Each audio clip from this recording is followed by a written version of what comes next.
Assalamualaikum warahmatullahi wabarakatuh, dan salam semangat buat kita semua. Oke anak ibu, hari ini kita akan melanjutkan materi bab 2. Kali ini kita akan membahas berkaitan sistem reproduksi atau alat perkembangbiakan pada hewan. Nah, kita bisa lihat pada gambar ini diantara salah satunya. Ini pada hidra dan pada cacing planaria. Oke, kita lanjut. Kita ulas kembali bahwa berkaitan dengan sistem reproduksi atau alat perkembangbiakan pada hewan.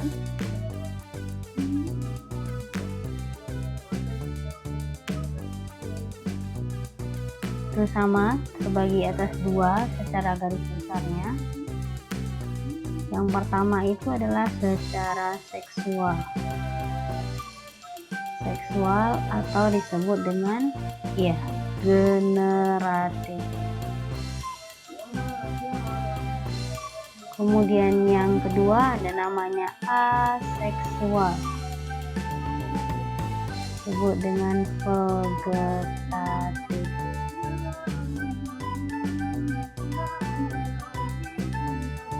Pada seksual ini, ingat kembali materi sebelumnya, sama dengan fertilisasi.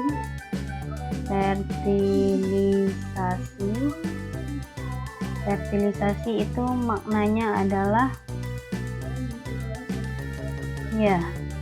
terdapatnya peleburan antara gamet jantan dan gamet betina. Berarti terjadi peluburan sel sperma dan sel telur. Ini dikatakan fertilisasi atau disebut dengan pembuahan. Fertilisasi ini terbagi atas dua, ada namanya fertilisasi internal dan ada namanya fertilisasi eksternal. Fertilisasi internal itu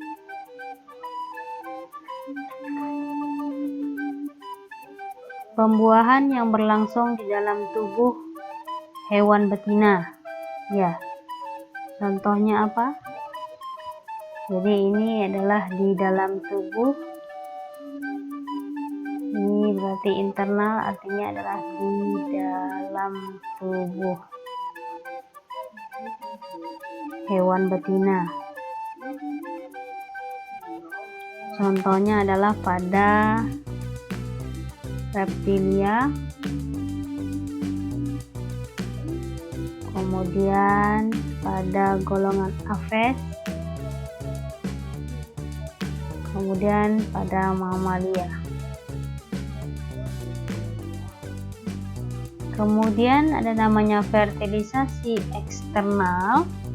Itu merupakan pembuahan yang berlangsung di luar tubuh hewan betina. Jadi kata kuncinya adalah di luar tubuh hewan betina. Ini namanya eksternal. Di luar tubuh hewan betina. Oke, contohnya adalah pada katak dan ikan. Ini contohnya adalah pada katak,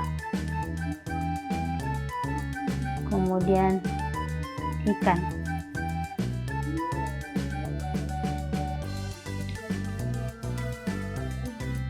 Untuk yang vegetatif nanti akan dijelaskan secara rinci. Ini diantara contohnya adalah ada namanya fragmentasi, kemudian ada namanya pertunasan, kemudian ada namanya membelah diri.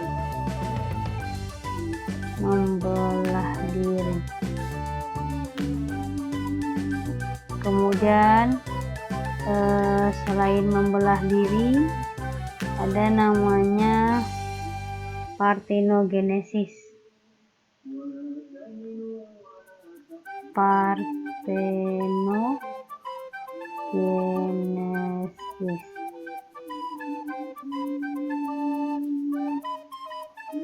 Kemudian pada fertilisasi internal itu nanti akan terbagi atas 3. Pada fertilisasi internal itu terbagi atas 3. Setelah terjadi pembuahan atau fertilisasi, maka akan terbentuk zigot yang nantinya akan berkembang menjadi embrio. Perkembangan dan kelahiran embrio dapat terjadi melalui 3 cara. Itu ada namanya ovipar, vivipar, dan ovovivipar. Ini sebenarnya sudah dipelajari ya di SD. Ada namanya ovipar, kemudian ada namanya vivipar, ya, kemudian ada namanya ovovivipar.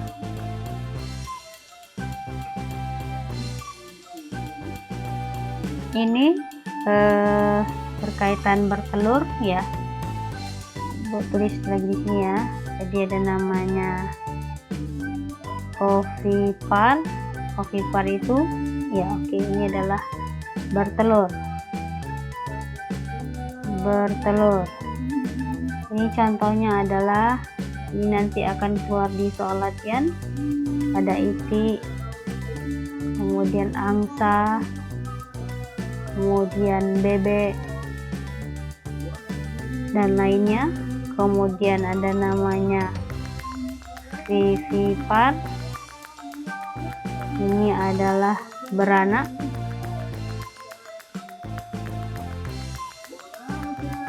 Ini contohnya adalah tikus, kemudian kelinci,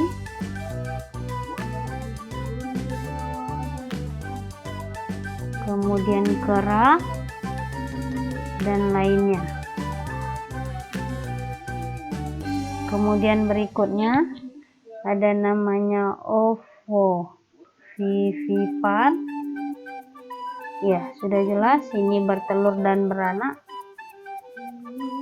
Bertelur dan beranak.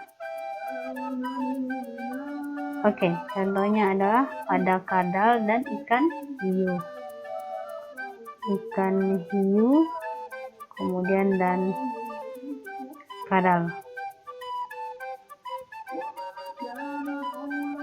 Kembali kita pada bertelur. Ini ada struktur telur pada Aves ya. Ini struktur telur pada Aves. Ini struktur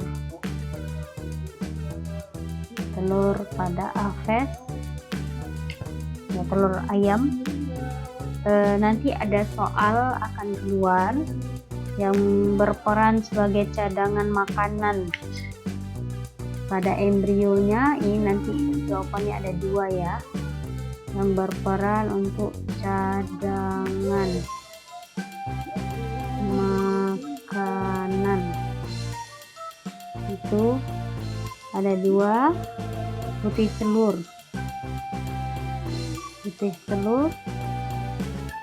atau disebut dengan albumin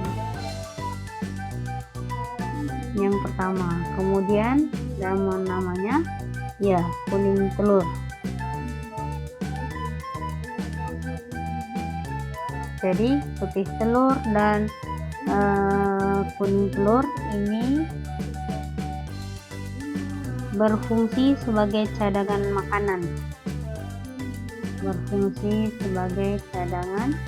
makanan. Palingan nanti tambahannya pada putih telur itu melindungi embrio dari guncangan. Kemudian ada namanya ini kalaza. Ya, silakan dilihat ini namanya kalaza. Nah, nih. Kalau kalaza itu sendiri berfungsi menjaga posisi kuning telur tetap pada posisinya. Fungsinya itu menjaga agar tetap pada posisinya.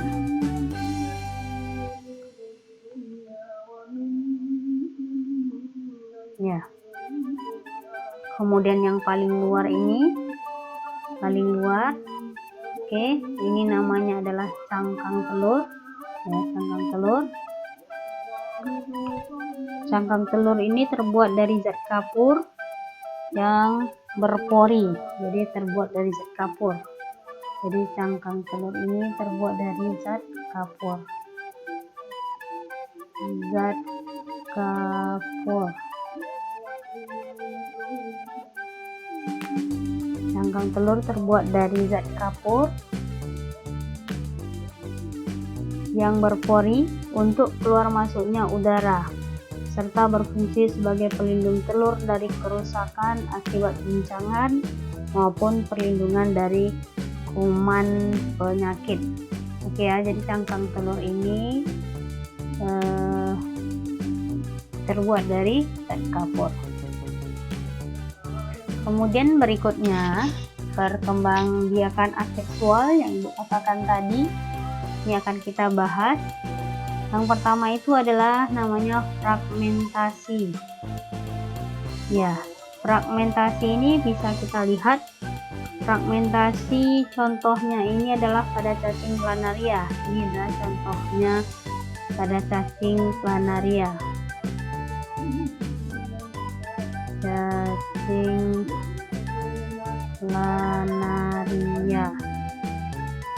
Fragmentasi merupakan perkembangbiakan vegetatif pada hewan yang terjadi melalui pematahan atau pemotongan. Jadi fragmentasi ini tubuhnya mengalami pemotongan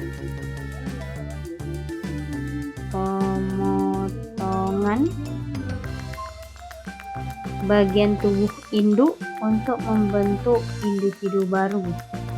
Jadi bisa kita lihat di sini. Misalkan saja yang terpotong itu bagian kepalanya, sehingga dia akan berkembang menjadi satu planaria yang baru. Misalkan aja kamu bayangkan seperti cicak, itu ada bagian ekornya lepas, tetapi pada bagian ekor dari cicak itu lepas, tidak bisa dari ekor itu membentuk satu individu baru. Tapi kalau pada cacing planaria, misalkan lepas bagian kepala, sehingga dia berkembang menjadi satu planaria baru. Sedangkan ini dari gambarnya yang kedua, bagian badannya ini terlepas menjadi satu cacing planaria baru. Kemudian bagian ekornya lepas, berkembang, ini menjadi satu individu planaria yang baru. Jadi fragmentasi itu adalah pemotongan bagian tubuh induk untuk membentuk individu baru.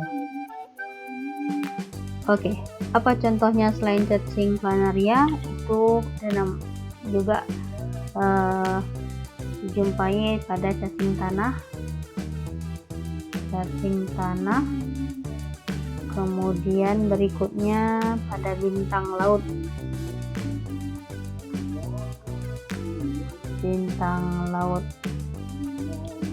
kemudian berikutnya yang kedua, pembentukan tunas atau pertunasan.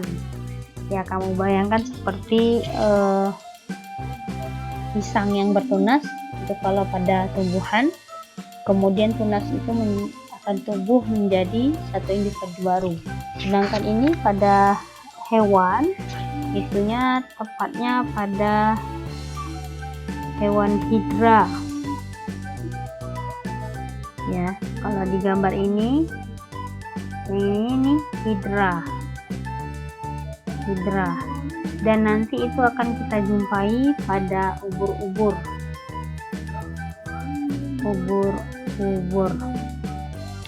Jadi pertunasan atau pembentukan tunas atau disebut dengan budding,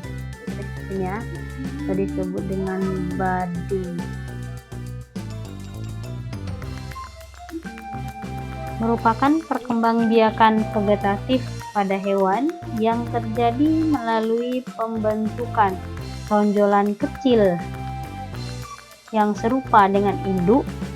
Tonjolan ini kemudian akan memisahkan diri dan membentuk individu baru. Tonjolan ini yang disebut dengan tunas. Jadi kalau kita lihat pada gambar, ini ada hidra, satu individu.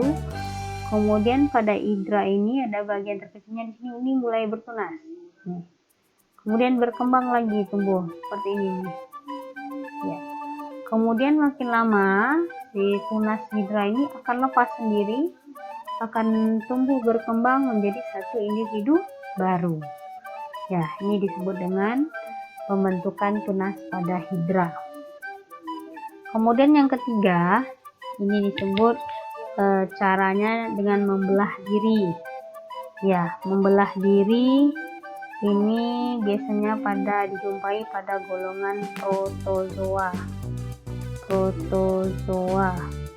Ya, salah satu contohnya itu adalah amoeba, seperti gambar di atas.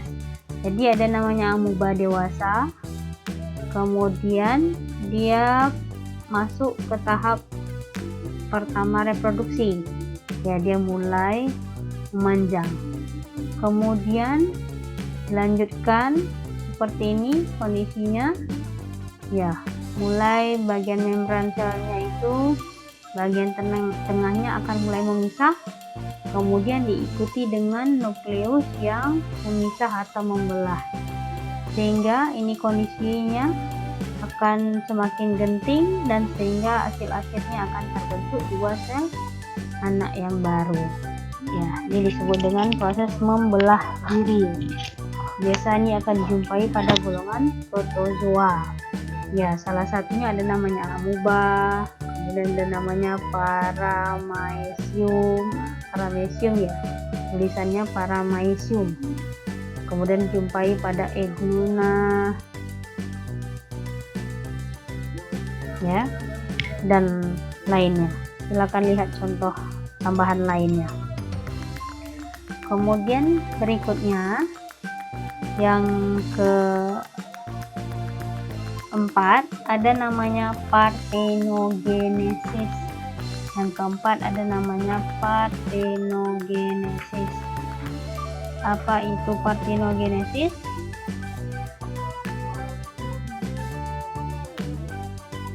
Ya, parthenogenesis ini secara alami dapat terjadi pada hewan lebah. Dia terjadi pada hewan lebah. Ini seperti ini ya, lebah ya.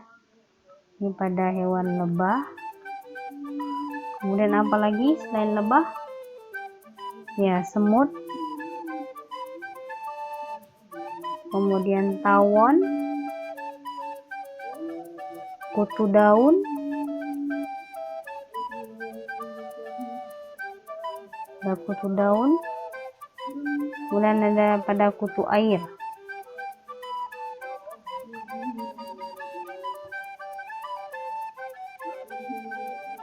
Jadi kalau kita lihat di sini, pada lebah, ovum yang dibuahi akan tumbuh dan berkembang menjadi lebah betina. Ini ya. Jadi pada lebah betina ini ada ovumnya di sini. Ovum yang dibuahi ini akan tumbuh dan berkembang menjadi lebah betina. Jadi di sini dia akan ketemu dengan sel sperma, ada pejantan di sini. Dia akan tumbuh menjadi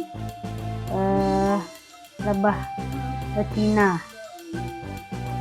Ini ada ratunya.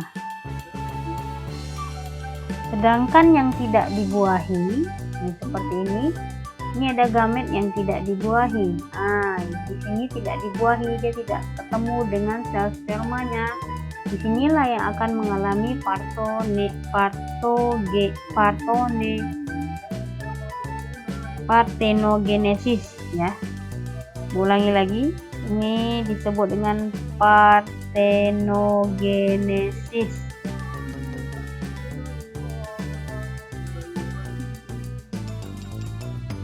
akan terbentuk individu baru tanpa dibuahi. Jadi terbentuk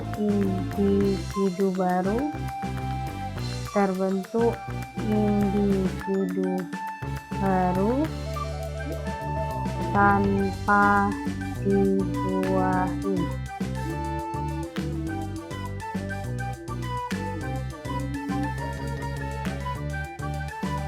Dan ini akan menjadi lebah.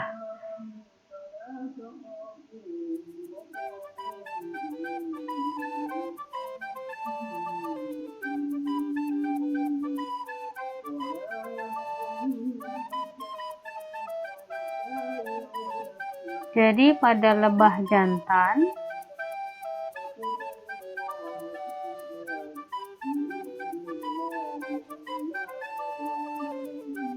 dia bersifat fertil.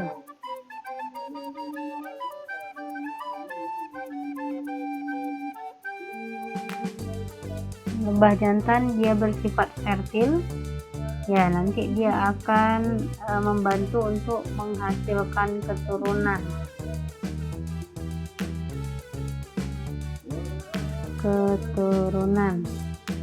Yang pertama. Kemudian yang kedua, lebah betina dia bersifat steril. Ya. Dan memiliki tugas sebagai pekerja dalam koloni lebah. Berarti dia bertindak sebagai pekerja.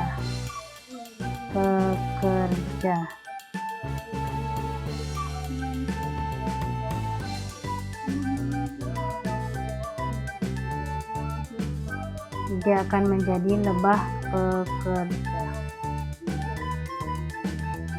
Lebah pekerja.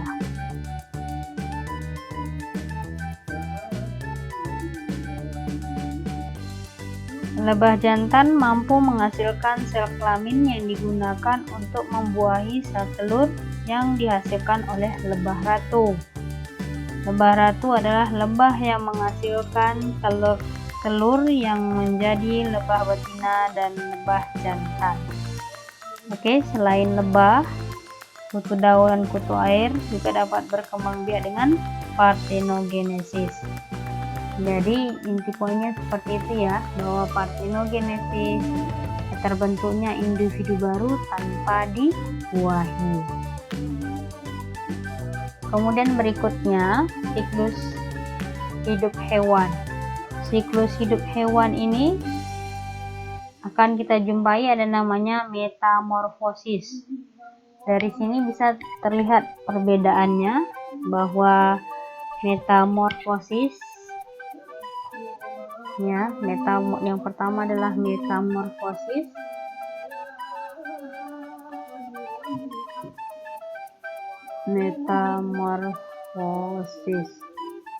Itu terbagi atas dua, metamorfosis sempurna dan metamorfosis tidak sempurna. Ini contohnya kupu-kupu. Selain kupu-kupu itu dijumpai pada lalat. Kemudian ya benar, ada katak, lalat, katak, kemudian nyamuk.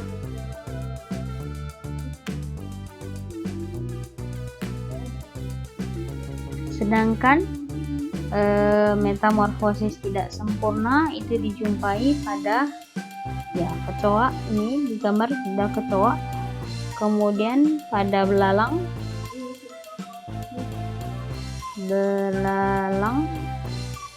kemudian pada kutu.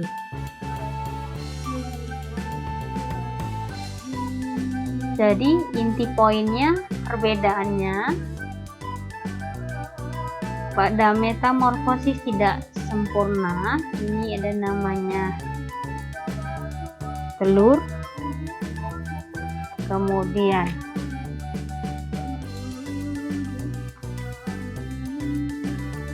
telur.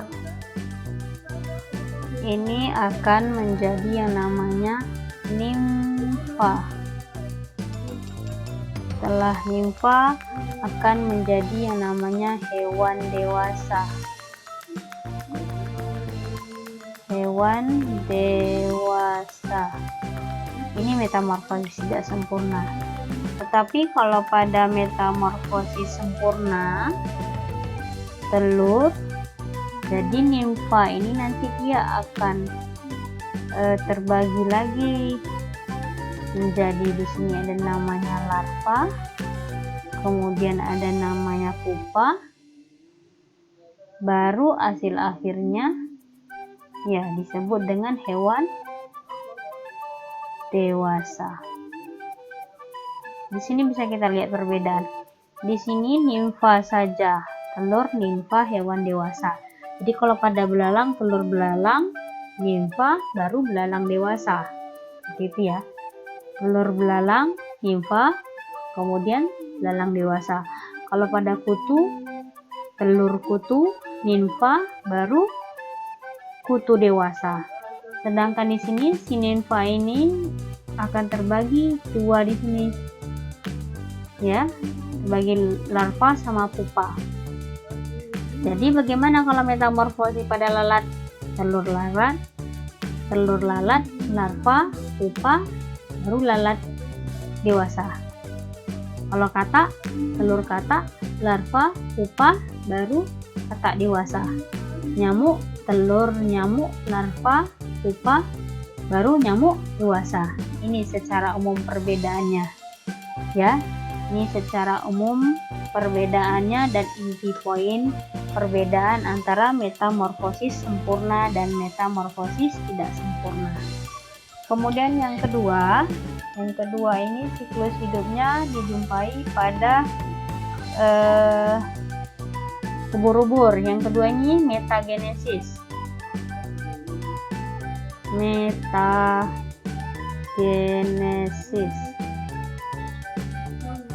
Ya, apa itu metagenesis?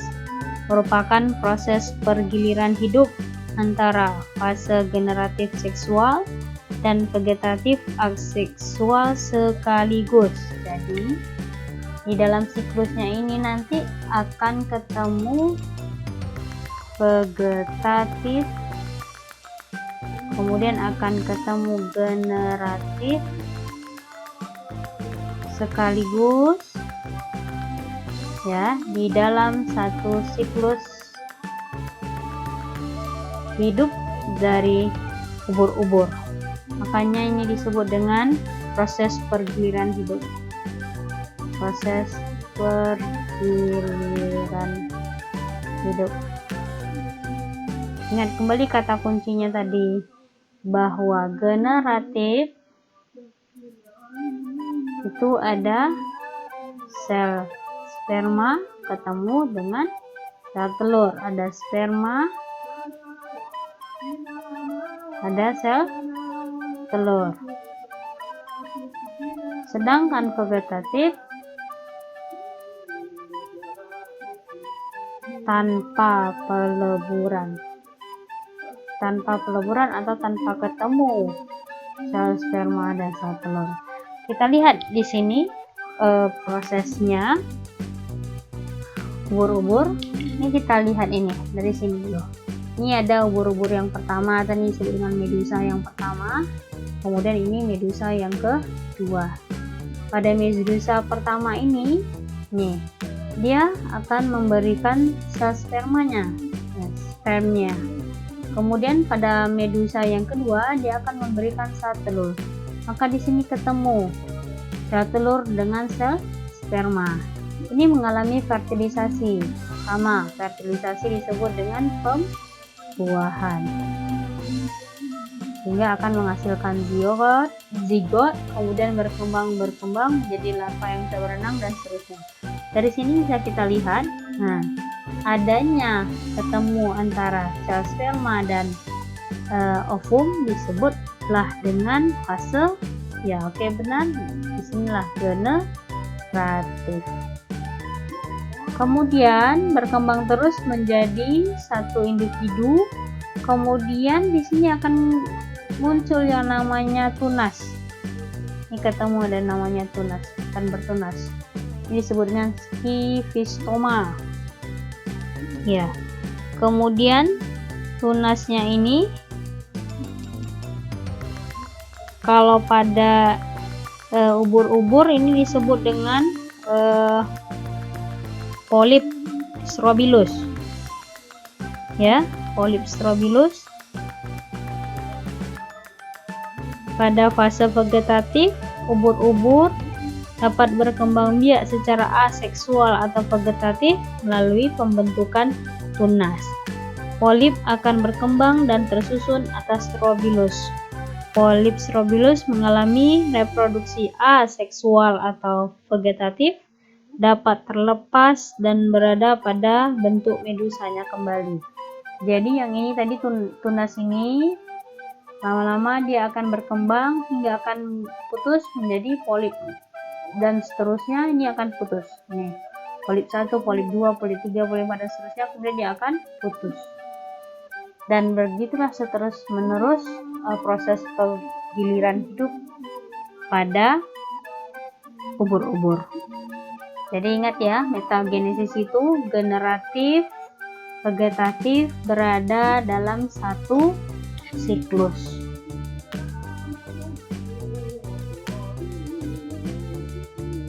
Di dalam satu siklus.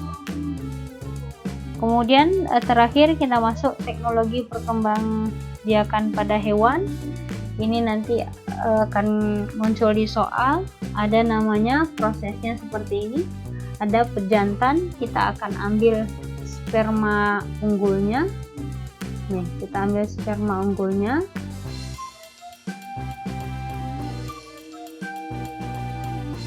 Kita ambil sperma unggul, kemudian diinseminasi. Inseminasi itu adalah disuntik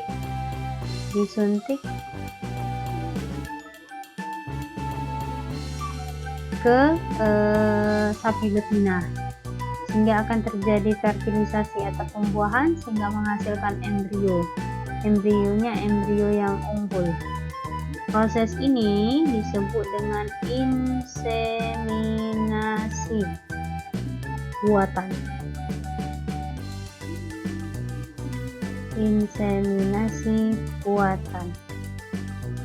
Setelah embrionya diperoleh, embrio unggulnya kemudian dimasukkan ke sapi-sapi betina lainnya, sehingga akan menghasilkanlah anak sapi dari hasil transfer embrionya. Dan ini menghasilkan kualitas yang unggul. Jadi inseminasi buatan merupakan teknologi perkembangbiakan hewan yang dilakukan dengan cara memasukkan sperma dari hewan jantan ke dalam alat kelamin hewan betina. Ya, jadi dengan cara menyuntikkan sel sperma. Disuntik sel sperma. Jadi disuntik sel sperma.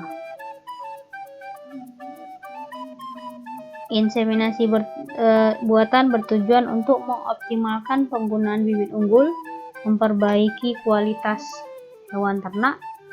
Ya, jadi untuk memperoleh yang unggul, kemudian memperbaiki kualitas,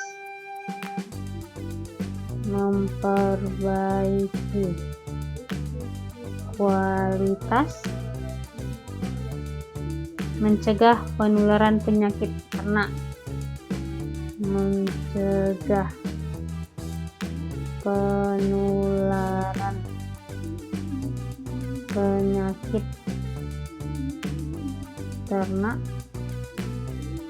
dan meningkatkan angka kelahiran ternak. Ya, jadi untuk meningkatkan